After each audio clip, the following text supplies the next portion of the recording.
Tight hamstrings or chronically tight hamstrings are caused from 3 different reasons. It's probably not what you think. Many people tell you to stretch the muscle or to elongate the muscle, but you need to understand that muscles don't just feel tight when they become too short. They can also feel tight when they are too long, when they're stuck in this elongated state. So for many of the time, people can have a hamstring that is already too long. So when you're trying to stretch a hamstring, this can actually make an issue worse because this is signaling to our brain that it is now getting longer and longer and longer. Now, stretching can give you a temporary relief, but you feel the need that you always have to continually stretch them to get that relief, and that might only last a few minutes, so you have to keep doing it over and over. Our hamstrings, sure, they can feel tight if they're too short, but let's bring in the idea if you have an anterior pelvic tilt. When our pelvis is tilted forwards,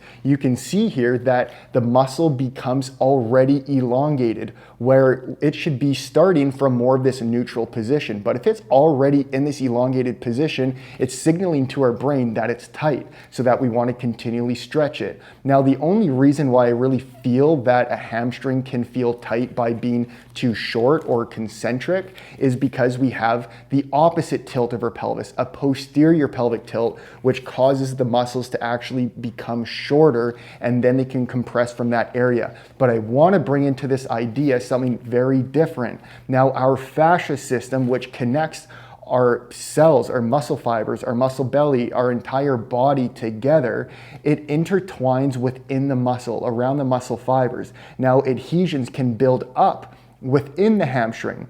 Now, if we have adhesions that are built up, that's also going to signal to our brain that they feel tight, but they're really fascial adhesions. Now, think of this. If I tie a bit of a knot in my muscle, and then I'm trying to stretch it, this can even make the issue worse. This can strengthen the adhesions. Adhesions aren't just gonna release from stretching. You need to do a fascia decompression technique to actually go in here and unwind this knot so that our hamstrings can start working independently of one another. Really, the fix here is we want to go in and decompress the hamstrings, but also the calves, because the calves are directly linked to your hamstrings. So if they're tight, they can be yanking on the hamstrings as well. We also want to neutralize the pelvis so that it's not too far forwards or too far backwards. We want to bring it in that neutral alignment, but bring the awareness of our feet and our pelvis to actually make a long-lasting change. Now, this is another really key important factor,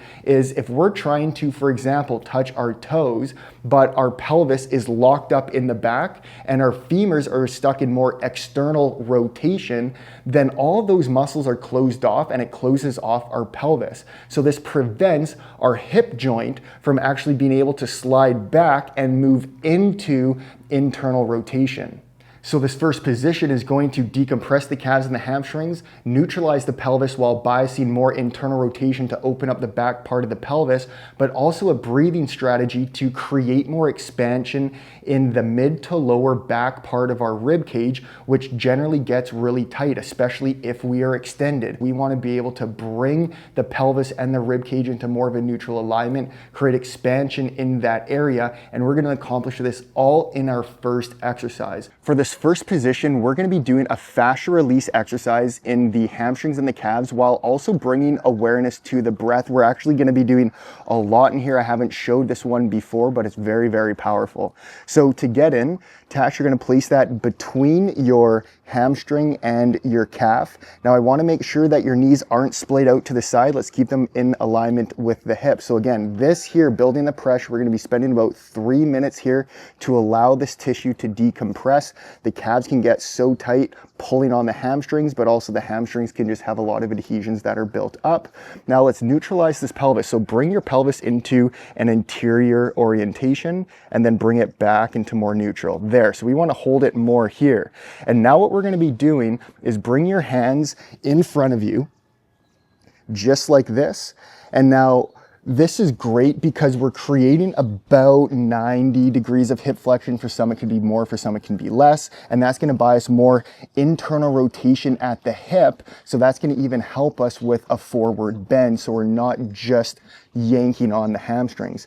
Now, Tash, nice and slow, I want you to push with your hands into the floor. That's perfect. So now what happened here was Tash's rib cage came back, and then the shoulder blades came and wrapped around. Now I want you to relax the neck, just gaze out in that direction there, perfect. And now exhale fully and feel these abs just slightly engage just to lock the low rib cage down. We're not collapsing, we're just holding it in that neutral alignment. Now, as you're holding that, I want you to inhale and just feel the space and the breath expanding into this mid-lower range of the back rib cage. When we are pushed forwards, our low back and our spine generally isn't too much extension. This is gonna help bring a little bit more flexion back and to create more space and decompress this area. So we're gonna be holding on each position for about 3 minutes. I know that seems like a long time. If you do at least 8 to 10 breaths like this, you can always just come back up like this and then just finish off the position here. So once you've done 3 minutes on that one side, just jumping around here, then exhale up and position it on the other and do the exact same thing. So let's move on to the next exercise. If you notice and felt a change with that fascia release position and you like this idea of decompressing your fascia to feel and move better, then you can check out our programs and our starter program in the description below. Now for the second exercise, we're gonna start to strengthen and bring more awareness to the hamstrings with foot contacts and a neutral pelvic alignment. Tash can hardly see because it's so bright here and there's a lot of ants, but this is gonna work well. For this next exercise, we're gonna now start engaging and strengthening the hamstrings in more of the alignment that they should be. So let's get into this hook line position. We're gonna have our knees bent. Make sure that your feet are in alignment, a little bit further away actually. Your feet are in alignment with your knees in alignment with your hip. Now grab something like a rolled up towel, position this between your thighs, and now I want you to lay back. And the first thing we're gonna be doing here is I want you to exhale fully. So bring those low ribs down and then engage those side abs slightly. And I want us to hold this. You might even feel that your pelvis is starting to tilt posteriorly a little bit. Now, as we're in this alignment, I want you to feel your inner heel, ball of the big toe so that you're feeling those 2 foot contacts primarily in the floor without losing the outer foot. And now I want you to, without actually moving your feet, pull your feet towards your pelvis. So you're gonna feel the lower hamstrings, but then I also want you to feel the upper hamstrings engaging as you're pulling your feet towards your pelvis. And we're gonna hold that. So make sure you're feeling the hamstrings engaging. I can feel Tash's hamstrings are engaging. Hold that for 8 to 10 full breaths and make sure you don't lose this. So exhale fully, bring those ribs down. And now as you inhale, feel the entire rib cage, the back part of the rib cage expanding as well. Additionally, sorry Tash, raise your arms directly overhead like this and just start reaching them in about this 45-degree angle. When you just incorporate a very gentle reach, that biases more expansion in the back, which is really important for this scenario, and make sure you keep that neck relaxed. Very slow, gentle inhales and exhales in and out through the nose, and make sure that your tongue is connected to the roof of your mouth this entire time. This is gonna help support the head and the neck.